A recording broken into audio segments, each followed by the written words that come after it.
సిరియన్స్తో యుద్ధం చేస్తూ ఉన్నాడు.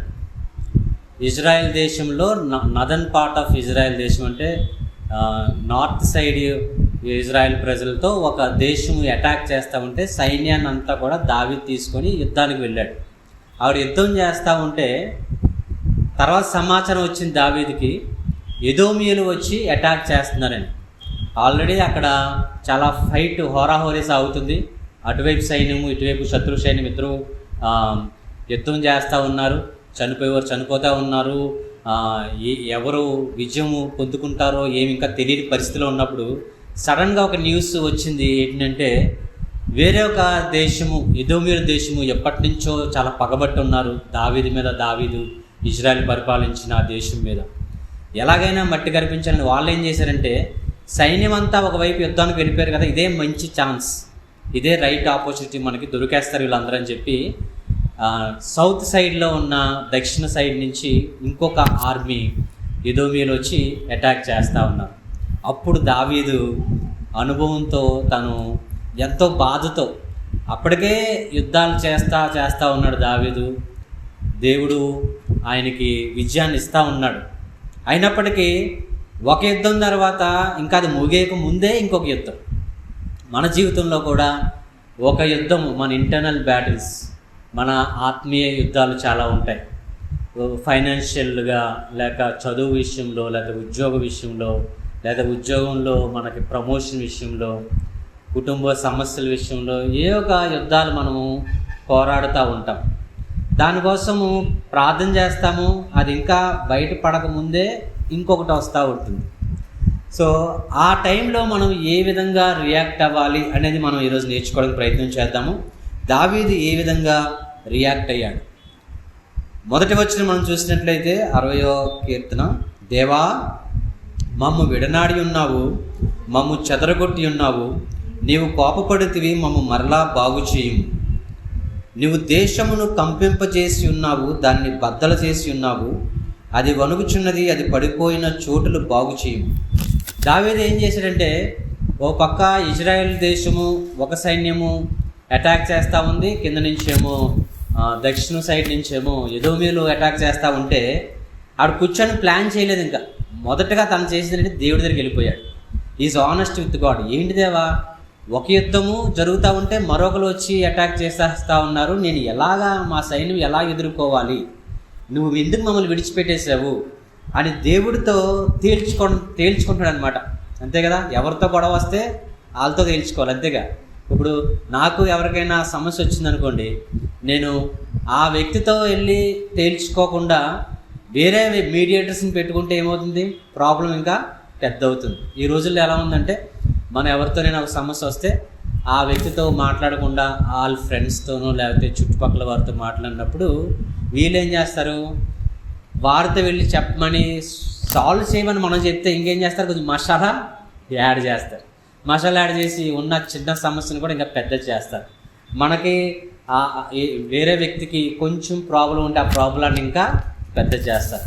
సో మంచిది ఏంటంటే మనం చేయాల్సింది మన జీవితంలో కూడా ఎవరితో మనకి ప్రాబ్లం ఉంటే వారితోనే మనము డీల్ చేసుకోవడం, వారితోనే మనము సమస్యను పరిష్కరించడం చాలా మంచి ఉత్తమమైన పని. దావీదు అదే చేశాడు. దావీదుకి ఎదోమీయులతో తగు వచ్చింది, యుద్ధం వచ్చింది. అలాగే ఇజ్రాయెల్ వేరే దేశం నుంచి, సిరియన్స్ నుంచి యుద్ధం వచ్చింది. కానీ ఈ అన్నిటికీ అనుమతించిన వారు ఎవరు? దేవుడే. David knows very well that all this situation is coming from God. దేవుడు అనుమతి లేకుండా సిరియన్స్ కానీ, వేరే ఒక శత్రువులు కానీ, ఎదోమీయులు కానీ, వీళ్ళెవ్వరూ కూడా దావీదుని అటాక్ చేస్తారు అని దేవుడు గురించి దావీదు అనుకోలేదు.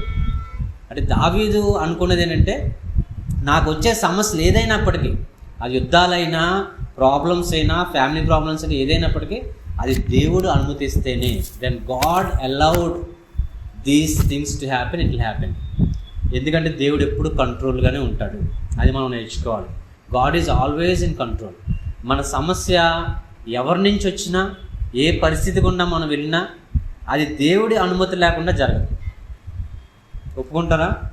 అది మనం నేర్చుకోవాలి. అది ఏదైనప్పటికీ, ఇప్పుడు మనం కలిగి ఉన్న సమస్య అది ఏదైనప్పటికీ మనకు బాగా తెలుసు, అది వచ్చిందంటే దేవుడు అనుమతిస్తేనే. దేవుడు ఎందుకు అనుమతిస్తాడు అనేది కూడా మనం తెలుసుకుందాం.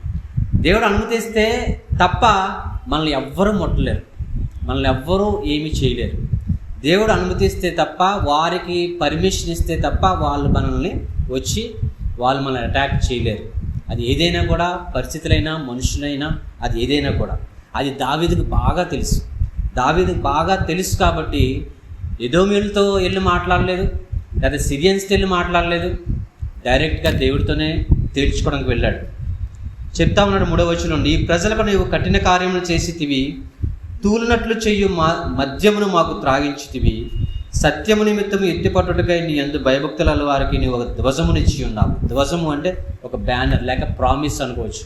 దేవా, నీవు మాకు ప్రామిస్ చేసావు, ప్రామిస్ ల్యాండ్కి మమ్మల్ని తీసుకుని వెళ్తామని ప్రామిస్ చేసావు, నీవు మాకు విజయాన్ని ఇస్తామని ప్రామిస్ చేసావు. బైబిల్లో ఉన్న వాగ్దానాలన్నీ కూడా మనకే, అవునా? బైబిల్లో పాత నిబంధనలు ఏవైతే వాగ్దానాలు ఉన్నాయో, కొత్త నిబంధనలో దేవుడు మనకి ఏవైతే వాగ్దానాలు ఇచ్చాడో ఇవన్నీ కూడా దేవుని పిల్లలకే. ఇవన్నీ కూడా మాకు వాగ్దానాలు ఇచ్చావు. అయినప్పటికీ ఏంటి దేవా నువ్వు మాకు ఈ సమస్యలు ఇచ్చావు అని దేవుడితో క్వశ్చన్ చేస్తూ ఉన్నాడు. అప్పుడు 6వ వచనం నుంచి మనం చూసినట్లయితే we see the reply from God. దేవుడు ఏ విధంగా రిప్లై ఇచ్చాడో మనం చూడొచ్చు. 6, 7 ఏం చదివేద్దాం మనం త్వరగా. తన పరిశుద్ధ తోడని దేవుడు మాట ఇచ్చి ఉన్నాడు, నేను ప్రహర్షించదును, శిఖమును పంచిపెట్టదును, సుకోతు లోయను కొల్పించదు. ఇవన్నీ పేర్లు ఏంటంటే ఇజ్రాయేల్ దేశంలో చుట్టుపక్కల ఉన్న ప్రాంతాల పేర్లు అంతే. వాటి గురించి చెప్తాను. ఇవన్నీ కూడా దావీదుకి అలాగే ఇజ్రాయేల్ దేశానికి శత్రువులైన దేశాలు. 7వ వచనం, గిలాదు నాది, మనష్షే నాది, ఎఫ్రాయిము నాకు శిరస్త్రణము, యూదా నా రాజదండము, మోయాబు శత్రుదేశం, నేను చెప్పు విసిరివేయుదును, ఫిలిష్టియా నన్ను గురించి ఉత్సాహధ్వని చేయము. ఏమంటా ఉంటున్నాడంటే, మోయాబులు వచ్చి అటాక్ చేశారు కదా, భయపడతా ఉన్నారు, సైన్యం అంతా భయపడతా ఉన్నారు, చాలా ఏం చేయాలో తెలియట్లా. అంతే కదా, ఒక సైన్యం అంతా కూడా ఒకవైపు వెళ్ళిపోయి పోరాటం చేస్తూ ఉన్నారు. మరోపక్క దక్షిణం నుంచి ఇంకొక సైన్యం అటాక్ వస్తే ఏం చేయాలి తెలియట్లేదు. రాజు దగ్గరికి అందరూ వస్తూ ఉన్నారు. ఏం చేయాలి రాజుగారు ఏం చేయాలి, మేము ఇక్కడ ఉండి పోరాటం చేయమంటారా లేకపోతే దక్షిణ సైడ్ వెళ్ళమంటారంటే రాజు కూడా, దావీదు కూడా ఏం చేయలే, పాలుపోలేని స్థితి. ఆ టైంలో ఉంటా ఉన్నాడు. అప్పుడు దేవుడు ఇచ్చిన ఆ మోయాబు గురించి, ఎదోమీల గురించి ఎక్కువగా భయపడతా ఉంటే చెప్తా ఉన్నాడు 8వ వచనంలో, మోయాబు నేను కాళ్ళు కడుగుకొను పల్లెము, ఎదోము మీద నా చెప్పు విసిరేది. ఎదోమీలు అనమాట. ఎదోమీలు సడన్గా అటాక్ చేశారు దావీదు సైన్యాన్ని. ఆ ఎదోమీల గురించి చెప్తా ఉన్నాడు దేవుడు, ఐ కాస్ట్ మై షూ, నేను నా షూని విసిరేస్తాను. అంటే దీన్ని బట్టి మనం అర్థం చేసుకోవాలంటే, నాకు వచ్చే ప్రాబ్లం చాలా పెద్దది అనుకుంటాం ఒకసారి. నా ప్రాబ్లం ఎవ్వరూ తీర్చలేరు, చాలా పెద్దది అనుకుంటాం. కానీ దేవుడు ఏమంటున్నాడంటే, ఎదోమీయులు వచ్చేసారు దేవా అని భయపడతా ఉన్నాడు దావీదు సైన్యము. అప్పుడు దేవుడు అంటున్నాడు, నా చెప్పు విసిరేసే స్థలము ఎదోమీయులు అంటున్నాడు. అంటే గాడ్ ఈజ్ ఇన్ కంట్రోల్. దేవుని పాదము క్రింద ప్రతి ప్రాబ్లం ఉందని మనం అర్థం చేసుకోవాలి.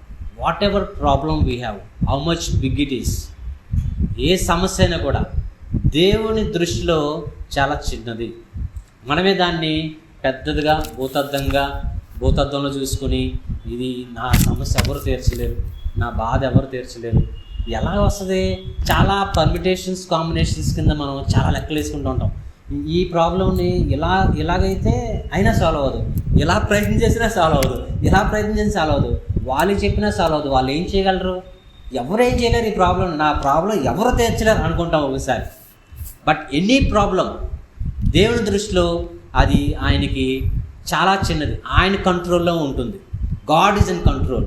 ప్లస్ ఆ ప్రాబ్లం కూడా మన జీవితంలో రావడానికి అది దేవుని పర్మిషన్ లేక దేవుడు అలౌ చేయకుండా మాత్రం మన జీవితంలో రానే రాదు. Whatever problem, whatever situation we are in, మనం ఏది ఫేస్ చేసినా దేవుడికి తెలియకుండా, దేవుడు అనుమతి లేకుండా ఇవ్వడు. కానీ ఎందుకు ఇస్తాడు అంటే, ఈ వాంట్స్ టు రీషేప్ అస్, మనల్ని రిపేర్ చేయడానికి. ఒకసారి అనుకుంటాం, ఎంత కష్టపడి పనిచేస్తూ ఉన్నాను జాబ్లో, నాకు ఈసారి నేను ప్రమోషన్ పొందుకుంటాను అనుకున్నప్పుడు మామూలుగా హ్యాపీగా వచ్చి పనులు చేసి వెళ్ళిపోయే వాళ్ళకి ప్రమోషన్ వస్తూ ఉంటాయి, అవునా? లైఫ్లో మన పిల్లల విషయంలో చూసినప్పుడు, లేకపోతే మన అనుభవపూర్వకంగా పర్సనల్గా చూసినప్పుడు పక్కన వాళ్ళు ఎదుగుతూ ఉంటారు. వాళ్ళు మామూలుగా ఉంటారు, క్యాజువల్గా ఉంటారు, వాళ్ళకి అన్ని బ్లెస్సింగ్స్ వస్తాయి, ప్రమోషన్స్ వస్తాయి, లేక చక్కగా జాబ్స్ పొందుకుంటూ ఉంటారు. నేను అన్ని ప్రయత్నాలు చేస్తూ ఉన్నాను, కానీ నాకు ఎందుకనో రావడం లేదు. ఎందుకు ప్రభు అంటే మనకు ఊరికనే ఏది రాదు, అది మాత్రం గుర్తుపెట్టుకోవాలి. నథింగ్ విల్ కమ్ మనం అనుకున్నట్టుగా ఈజీగా ఏది రాదు, ఎందుకంటే మన క్రైస్తవులు కాబట్టి. God will never give us in a easy way. ఆ వాల్యూ ఏంటో మనకు తెలియజేసిస్తాడు, ఆ వాల్యూ ఏంటో మనకు తెలియజేస్తాడు, ఆ వాల్యూ మనం తెలుసుకుంటేనే మనకు అనుగ్రహిస్తాడు. అందరిలాగా మనకి అన్నీ ఈజీగా వచ్చేస్తుంది అనుకుంటే తప్పు. అందరికీ రావచ్చు, వాళ్ళకి వస్తే రావచ్చు, కానీ మన విషయంలో కానీ దేవుడు ఏం చేస్తాడంటే, మనం ఏదైనా ప్రార్థన చేస్తూ ఉన్నప్పుడు మన హృదయాన్ని చూస్తాడు. ఏదైనా మనకు బ్లెస్సింగ్ ఇవ్వాల్సి వచ్చినా, ఏదైనా ఆశీర్వాదం ఇవ్వాల్సి వచ్చినా, మన ప్రార్థనకి జవాబు ఇవ్వాల్సి వచ్చినా, he will try to mould us. మనల్ని ఆయన రీషేప్ చేయడానికి ట్రై చేస్తూ ఉంటాడు. మనలో ఏదైనా ఆయనకి ఇష్టం లేని బలహీనతలు ఏమైనా ఉన్నట్లయితే వాటిని తీసివేయడానికి ప్రయత్నం చేస్తూ ఉంటాడు. అందుకే దావీదు ఎప్పుడు కూడా ఏదైనా సమస్య వచ్చినప్పుడు ఏం చేస్తాడంటే, వెళ్ళి దేవుని దగ్గర మోకాలు వేసి ఆయన పాద దగ్గర పడిపోయి ఏం చేస్తాడు, దేవా నేనేమైనా తప్పు చేశానా, నాలో ఏమైనా పాపం ఉందా, నీకు వ్యతిరేకంగా నేనేమైనా చేసానా, ఒకవేళ ఉంటే నాకు తెలియక నేనేమైనా మాట్లాడినట్లేదు, తెలియక నేనేమైనా చేస్తే నన్ను ఇప్పుడే క్షమించుదేవా అని అంటాడు. అప్పుడు ఏమవుతుందంటే రిలేషన్షిప్ ఏమవుతుంది, మళ్ళీ రివైవ్ అవుతుంది. దావీదు చేసే పని అది. ఈరోజు మనం చేసేది ఏంటంటే, యేసు రక్తంతో మనం కడగబడ్డాం కాబట్టి, ఒక్కసారి ఆయన 2000 సంవత్సరాల క్రితము ఆయన సిలువ వేయబడ్డాడు, ఆయన రక్తంలో మనం కడగబడ్డాము అని చేత మనం జీవించినంతకాలం మనం ఏం చేసినా ఆ రక్తం అలాగే మనకి ఉండిపోద్దని మాత్రం అనుకోవద్దు. Every day we need to repent to God. Every day మనం స్నానం చేస్తాం కదా, ఒకసారి వారానికి ఒకసారి చేస్తామా, ఆదివారం ఒకరోజు చేస్తామా, ప్రతిరోజు స్నానం చేస్తాం. అది ఎంత మురికి వస్తుంది, మనకు అది పక్కన భరించలేరు కదా. స్నానం ఎందుకు చేస్తామంటే, మనం బయటికి వెళ్ళిన తర్వాత, ఇంటికి వచ్చిన తర్వాత, తిరిగి వచ్చిన తర్వాత ఆ పొల్యూషన్ కానీ ఆ మట్టి కానీ అవన్నీ మనం మురికి పోవడానికి మనం చక్కగా ఈవినింగ్ కానీ లేకపోతే మార్నింగ్ కానీ రెండు పూటల అలవాటు ఉంటే చక్కగా చేస్తాం. ఎందుకంటే క్లీన్గా ఉండడానికి. ఒక్కొక్కసారి మనం బయటికి వెళ్ళకపోయినా మురికి వస్తుంది కదా, ఇలా అని చూసుకుంటే ఒకసారి నల్లగా వస్తుంది. ఎక్కడికి వెళ్ళకపోయినా ఎక్కడికి వెళ్ళకపోయినా మురికి వస్తుంటే అలా వస్తుందండి. మన శరీరం తత్వం అలాంటిది. సో మనము ఏం చేసినా ఏం చేయకపోయినా శరీరం నుంచి మురికి ఎలా వస్తుందో మనకు తెలియక మనము చేసే తప్పులు చాలా ఉంటాయి మన జీవితంలో. ఎదుటి వారిని మనం గాయపరుస్తున్నాను కూడా తెలియకుండానే మనం గాయపరిచేస్తూ ఉంటాం. పాపం వాళ్ళు ఫీల్ అవుతారు, వాళ్ళు చెప్పకపోవచ్చు, కానీ మనం గాయపరుస్తాం. వీటన్నిటికీ ఏంటి మెడిసిన్ అంటే, how do we bathe everyday. మనం ఎలాగా రోజు స్నానం చేస్తాం, అలాగే రోజు ప్రార్థన చేసినప్పుడు, దేవా నాకు అది కావాలి, నాకు ఇది కావాలి, ఇది కావాలి, ఓకే దేవుడు మనకి ఇస్తాడు, తప్పేం లేదు. కానీ బిఫోర్ దట్, అంతకంటే ముందు మనం చేసినట్టు, దేవా ఈరోజు నేను ఏమైనా తప్పులు చేస్తే, నాకు తెలిసి నేను చేసినవి, నేను తెలియ చేసినవి ఏమైనా పర్టికులర్గా మనం తప్పు చేసినట్లయితే నన్ను మీ పరిశుద్ధ రక్తంతో కడిగి శుద్ధి చేయలేవా అని everyday we need to repent before God. అలాగే దేవుని సన్నిధిలో మనము మన పాపాల నిమిత్తం కడుగుకోవాలి. అలా కడుక్కుంటే అప్పుడు దేవుడు ఆయన ముఖం చాటేసాడు అనుకుంటాం కదా, అప్పుడు మన వైపు తిరుగుతాడు. ఎందుకంటే ఆయన మహాపరిశుద్ధుడు, ఆయన పరిశుద్ధ దేవుడు కాబట్టి మనం పరిశుద్ధంగా ఉండాలని అనుకుంటాడు. మనం పరిశుద్ధంగా ఉండకుండా మన ఇష్టానుసారంగా ఏ పనులు పడితే ఈ పనులు చేసేసుకుంటా, దేవుడా నాకు ఇవ్వట్లేదు, నాకు ఇవ్వట్లేదు అంటే ఎప్పటికీ ఇవ్వడు. ఒకవేళ వచ్చినా కూడా అందులో మనం సంతృప్తి కలిగి ఉండలేము. వచ్చినా కూడా అది టెంపరీ వరకే ఉంటుంది. కానీ దేవుడు ఏదైనా ఇచ్చినట్లయితే అది పర్మనెంట్గా ఉంటుంది, సాటిస్ఫైడ్గా ఉంటుంది, ఆత్మ సంతృప్తి కలిగి ఉంటాం. సో అది మనం దేవుడి దగ్గర నుంచి పొందుకోవాలి అంటే తప్పకుండా మనము దేవుడి దగ్గర సంధి చేసుకోవాలి, దేవుడితో రివైవ్ అవ్వాలి. మళ్ళీ రిపెంట్ ద్వారా మనం అది రివైవల్ అవ్వగలుగుతాం. అది దావీదు నుంచి మనం నేర్చుకోవచ్చు. ఏంటంటే దావీదు ఆ టైంలో ఏం తప్పులు చేయకపోయినా, ఏమో దేవా నేను ఏమైనా తప్పు చేశానా, నన్ను ఎందుకు విడిచిపెట్టేసావు, why did you reject me, నన్ను ఎందుకు మర్చిపోయావు, మాతో ఎందుకు నువ్వు రాలేదు, సైన్యంతో పాటు యుద్ధం చేయడానికి ఎందుకు రాలేదు, ప్రతి యుద్ధంలో నాకు విజయాన్ని ఇస్తానే ఉన్నావు, కానీ ఈ యుద్ధంలో నేను ఎందుకు ఓడిపోతా ఉన్నావు, ఎందుకు సడన్గా అటాక్స్ వచ్చినాయి అని దేవుడి దగ్గరికి వెళ్ళి సంధి చేయడానికి ప్రయత్నం చేశాడు. అప్పుడు దావీదుకి దేవుడు చక్కని జవాబు ఇచ్చాడు. నువ్వేమనుకోకు, నాకు అన్నీ తెలుసు, వాళ్ళందరినీ నేనే అలౌ చేశాను. కానీ ఎవరి గురించి అయితే నువ్వు భయపడతా ఉన్నావో, మోయాబుల గురించి, ఎదోమీయుల గురించి, సిరియన్స్ గురించి, నీ చుట్టుపక్కల ఉన్న శత్రువుల గురించి ఎవరి గురించి అయితే బాధపడతా ఉన్నావు, భయపడతా ఉన్నావో, వాళ్ళందరూ నా కంట్రోల్లో ఉన్నారు. Because I allowed them, they came to attack you. So అవన్నీ కూడా దేవుడు గుర్తు చేస్తూ ఉన్నాడు. అప్పుడు దావీదు ఏమంటా ఉన్నాడంటే 11వ వచనము, మనుషుల సహాయము వ్యర్థము, శత్రువులను జయించుటకు మాకు సహాయము దయచేయము. మళ్ళీ మనం కీర్తన 118లో ఉంటుంది, మనుషుల్ని అనుసరించి ఏముంటుంది, 118వ అధ్యాయము, యెహోవాను ఆశ్రయించి మేలు, రాజును నమ్ముకున్నట్టుకంటే యెహోవాను ఆశ్రయించుట మేలు. మన మనుషుల సహాయం కంటే దేవుణ్ణి సహాయం కోరుకోవడం చాలా మంచిదని అప్పుడు దావీదు తెలుసుకొని 12వ వచనంలో హైలైట్ అనమాట. ఆయన ఏమైతే అంటా ఉన్నాడంటే, దేవుని వలన మేము శూర కార్యములు జరిగించలేము, మా శత్రువులను అనగద్రొక్కువాడు ఆయనే. అందుకని దేవుడు మనకి హిబ్రూలు రాసిన పత్రికలో ఒక ప్రామిస్ ఇచ్చాడంటే, నేను ఎప్పుడు మిమ్మల్ని విడవను ఎడబాయను, I will not leave you nor forsake you. దేవుడు ఎప్పుడు మనల్ని విడినాడు. మనమే ఆయన చెయ్యి విడిచిపెట్టేసి అక్కడికి తిరిగి అన్నీ పోగొట్టుకున్నాక మళ్ళీ ఆయన దగ్గరికి వస్తుంది, దేవానికి క్షమించాను. సో అంతవరకు మనం వెళ్లకుండా ఎప్పటికప్పుడు ప్రతి దినము ఏ విధంగా మనం క్లీన్ చేసుకుంటాం మన శరీరాన్ని, అలాగే మన హృదయాన్ని కూడా దేవుని సన్నిధిలో క్లీన్ చేసుకుంటా ఉంటే ఈ బాధలు కొన్ని తప్పించుకునే అవకాశం ఉంటుంది. లేకపోతే దేవుడు సరిచేయాలి అనుకుంటే అది మనము ఒక్కొక్కసారి చాలా కష్టంగా ఉంటుంది. అందుకే దావీదుకి బాగా తెలుసు, అన్నాడు, దేవా మనుషుల వల్ల నేనేమీ చేయలేను, మనుషులు సహాయము వ్యర్థమే, కానీ నీవు నాతో ఉంటే నేను ఏం చేస్తాను, శూర కార్యములు చేస్తాను, ఎటువంటి యుద్ధం నా జీవితంలో వచ్చినా కూడా నేను గెలుస్తాను. అవిశ్వాసం నుంచి దావీదుని మనం చూస్తాం విశ్వాసంలోనికి వెళ్ళినట్టుగా, అలాగే డెస్పేర్ నుంచి, అలాగే బాధలో నుంచి, భయంలో నుంచి కాన్ఫిడెంట్ లెవెల్లోకి వెళ్ళినట్టుగా మనం చూస్తాం. అక్కడ ఈ కీర్తన అయినప్పుడు అక్కడ ఎక్కడా కూడా యుద్ధము నెగ్గినట్టుగా లేదు, ఎదోమీయుల నుంచి గెలిచినట్టుగా లేదు, లేక అక్కడ ఇంకా యుద్ధం జరుగుతూనే ఉంది. యోవాబు కొంతమందిని సైన్యాన్ని చంపేస్తాడు, అయినా కానీ ఇంకో పక్క నుంచి ఇంకో సైన్యం వచ్చి దండేస్తూ ఉంటారు. అయినప్పటికీ ఆ సందర్భం అయితే మారలేదు, యుద్ధము సీన్ అయితే మారలేదు, అందరూ యుద్ధంలోనే ఉన్నారు, ఇంకా వెనక్కి వెళ్ళలేదు, సిచ్యువేషన్స్ మారలేదు, కష్టాలు పోలేదు, యుద్ధాలు అలాగే ఉన్నాయి. కానీ అక్కడ మారింది ఏంటి, దావీదు మైండ్ సెట్ మారింది. దావీదు ప్రార్థన ఎప్పుడైతే చేశాడో దేవుడికి, దేవుడు దావీదు హృదయాన్ని మార్చాడు, దావీదు మైండ్ని మార్చాడు. ఏం మార్చాడు అంటే, ఆ ఎదోములు వాళ్ళ మీదకి షూ విసిరేవాళ్ళు వాళ్ళు మోయోబు నేను కాళ్ళు కడుగుకొని పల్లెము, ఇవన్నీ కూడా వాళ్ళందరి గురించి చెప్తా ఏమంటా ఉన్నాడంటే, వాళ్ళందరూ కూడా నా కంట్రోల్లోనే ఉన్నారు, నువ్వేమీ భయపడిన అవసరం లేదు, నీకు నేను విజయాన్ని ఇస్తాను, అల్టిమేట్గా దావీదుకే విజయము వస్తుంది అని దేవుడు చెప్పాడు. అదేవిధంగా దావీదు ఆ విజయాలన్నీ పొందుతూ ఉన్నాడు. దావీదు పరిపాలన చేసిన 40 సంవత్సరాలు కూడా ప్రతి యుద్ధంలో దావీదు విజయం పొందుకుంటూనే ఉన్నాడు. చాలా గొప్ప రాజుగా ఆయన పరిపాలన చేశాడు.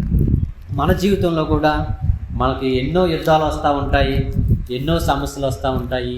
ఒక్కొక్కసారి మనం ప్రార్థన చేసినప్పటికీ అవి సాల్వ్ అవ్వవు. ఆ సాల్వ్ అవ్వడం కాకే అవి ఏమవుతుందంటే ఇంకొక ప్రాబ్లం దానిపైన ఇంకోటి వస్తూ ఉంటాయి. వచ్చినప్పుడు మనము వాళ్ళని నిందించే కన్నా, పరిస్థితులను నిందించే కన్నా ఒక్కొక్కసారి అనిపిస్తూ ఉంటుంది, దేవా నాలాంటి జీవితం ఎవరికి ఉండకూడదు, అసలు నాలాంటి జీవితం ఎవరికి రాదేమో, అందరూ హ్యాపీగా ఉన్నారు, నా లైఫ్ ఇలా ఉంది అనిపిస్తూ ఉంటుంది. But it is all under God's control. దేవుని కంట్రోల్లో లేకుండా ఏది కూడా భూమి మీద లేదు. నా జీవితంలో మన ఏ పరిస్థితి అయినా కూడా దేవుడికి తెలుసు. దేవుడు అనుమతిస్తేనే అది మన జీవితంలోకి వస్తుంది. ఆ అనుమతి ఇచ్చినప్పుడు ఒకటి మాత్రం మనం దేవుడిని అడగాలి, అది ఏంటంటే, దేవా ఈ సమస్య నుంచి నాకు ఏమి నేర్పించాలనుకుంటున్నావు, what you want to teach me. నాకు పొగరుందా, లేక నాకు జెలసీ ఉందా, నాకు అసూయ ఉందా, నాకు కోపం ఉందా, లేక నా బిహేవియర్ నేను మార్చుకోవాలా, లేక నాలో ఉన్న బలహీనత ఏదైనా ఉందా, ఏంటి నాకు చెప్పుదేవా, నేను మార్చుకుంటాను అని ఎప్పుడైతే మనము ఒకసారి ట్రై చేసి చూడండి, అలా ఎప్పుడైనా మనం అడిగినప్పుడు దేవుడు తప్పకుండా మనం ప్రార్థన చేస్తూ ఉంటే మన బలహీనతను నేను చూపిస్తాడు, జ్ఞాపకం చేస్తాడు. ఇగో నువ్వు పలానా తప్పుడు ఇలా చేసావు, పలానా వాళ్ళతో ఇలా బిహేవ్ చేసావు, పలానా వాళ్ళతో ఇలా మాట్లాడు. సో నేను నిన్ను ఆస్వాదించినప్పుడు అది నీ శక్తి ద్వారా నువ్వు ఆ బ్లెస్సింగ్ నువ్వు పొందుకున్నావు, నీలో గర్వం నేను చూశాను. అంతే కదా, మన జీవితంలో ఏది మనం పొందుకున్నా ఆ క్రెడిట్ ఎవరికి ఇవ్వాలి? మనకే కదా. నో మనకి ఎప్పుడైనా క్రెడిట్ ఇచ్చి ఇంక అంతే సంగతులు, ఇంక అయిపోయినట్టే మనం. ఎందుకంటే ఈ విషయంలో దేవుడు అసలు ఊరుకోడు. అది సేవ అయినా, ఉద్యోగమైనా, చదువైనా, ఫ్యామిలీలో మనం ఏమి సంపాదించుకున్నా, whatever we get blessings, ఏదొచ్చినా కూడా అది కేవలం దేవుడి వల్లే, దేవుని కృప వల్లే.